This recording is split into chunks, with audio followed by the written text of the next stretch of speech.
নমস্কাৰ, মই মিতালী বৰুৱা, নিউমাৰলজিষ্ট আৰু টেৰট কাৰ্ড ৰিডাৰ। আজি মই আন এটি ৰেমেডি লৈ আহিছোঁ। এই ৰেমেডিটো হৈছে তেওঁলোকৰ বাবে যিসকলে কষ্ট কৰি ইনকাম কৰি আছে কিন্তু সুফল পোৱা নাই, তেওঁলোকৰ ধন সম্পত্তি বৃদ্ধি হোৱা নাই। গতিকে ধন সম্পত্তি বৃদ্ধি হোৱাৰ বাবে এই ৰেমেডিটো তেওঁলোকে কি কৰিব, শুক্ৰবাৰৰ দিনাখন ভীমসেনীৰ কৰ্পূৰ এটুকুৰা ল'ব।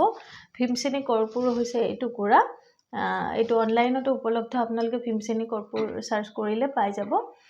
ভীমসেনী কৰ্পূৰ এটুকুৰা ল'ব আৰু 5টা ইলাইচি ল'ব আৰু 3টা লং ল'ব, সম্পূৰ্ণ লং ল'ব। সম্পূৰ্ণ লং বুলি ক'লে এইটো ফুলেৰে সৈতে লংটোক সম্পূৰ্ণ লং বুলি কয়। 3টা লং ল'ব। লং লৈ শুক্ৰবাৰৰ সন্ধিয়া সময়ত কৰ্পূৰটো জ্বলাই তাৰ ওপৰত এইখিনি বস্তু দি গোটেই ঘৰখন ঘূৰাব আৰু শ্ৰীম শ্ৰীম শ্ৰীম এনেকৈ উচ্চাৰণ কৰিব। উচ্চাৰণ কৰি মনেৰে ভাবিব যে মোৰ টকা পইচাৰ যিবিলাক ব্লকেজেছ আছিল সেইবিলাক যেন দূৰ হ'ল, বাধা বিঘিনি আঁতৰ গ'ল আৰু আজিৰ পৰা মোৰ টকা পইচাৰ উন্নতি হ'বলৈ ধৰিলে। তেনেকৈ ভাবি লৈ সেইখিনি গোটেই ঘৰখনত ফুৰাব আৰু যেতিয়া জ্বলি যায় সেইখিনি গোটেইখিনি ঘৰৰ বাহিৰত, চৌহদৰ বাহিৰত পেলাই থৈ আহিব। এইখিনি কৰি চাব, মনৰ বিশ্বাসেৰে যথেষ্ট সুফল পাব। এইখিনি কৰি চাওক।